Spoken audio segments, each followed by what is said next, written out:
কমলাপুরে আছেন সহকর্মী মাহতাব মিনহাজ, যুক্ত হচ্ছি তার সঙ্গে। মিনহাজ, কমলাপুরের চিত্র কেমন কি দেখছেন, বিস্তারিত জানাবেন আমাদেরকে।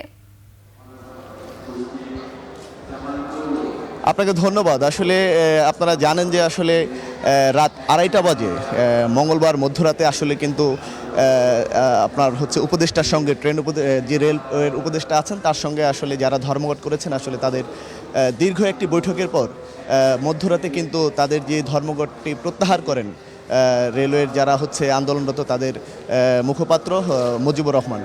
আসলে তারপর থেকে আমরা দেখতে পেয়েছি যে আসলে সকাল থেকেই কিন্তু সারা দেশের উদ্দেশ্যে ট্রেন চলাচল শুরু হয়েছে।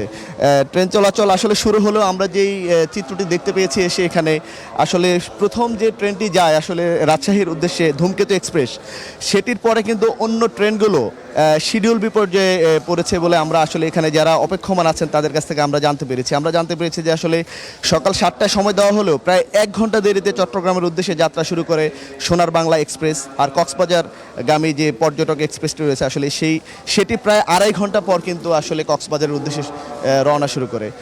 আপনি যেমনটি জানেন যে আসলে গতকাল পুরো দিন ধর্মঘটের ফলে কিন্তু সারা দেশে ট্রেন চলাচল বন্ধ ছিল। সেটি সকাল থেকে শুরু হলেও আমরা দেখতে পাচ্ছি যে অপেক্ষমান যাত্রীরা ট্রেনের জন্য কিন্তু অপেক্ষা করছেন এবং আমরা দেখতে পেয়েছি আসলে তাদের ধর্মঘটের ফলে যে শিডিউল বিপর্যয় হয়েছে।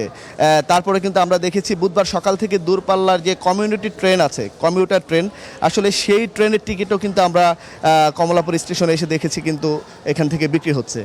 আপনি যেমনটি দেখতে পাচ্ছেন আসলে এখানে অনেকে অপেক্ষমান রয়েছেন। আমরা একটু কারোর সঙ্গে একটু কথা বলার চেষ্টা করি আসলে তাদের মধ্যে স্বস্তির জায়গাটা কতটুকু। আসলে আপনারা কখন টিকিট কেটেছেন, আপনাদের ট্রেন কখন এবং আপনারা অপেক্ষা করছেন কিনা আসলে ট্রেনের? সিল্কোর সিল্ক অ্যান্ড শাইন, যাতে আছে আর্গান অয়েল ও ওট প্রোটিনের গুডনেস, যা আপনার চুলকে রাখে হেলদি অ্যান্ড শাইনিং। হ্যাঁ, অপেক্ষা করছি।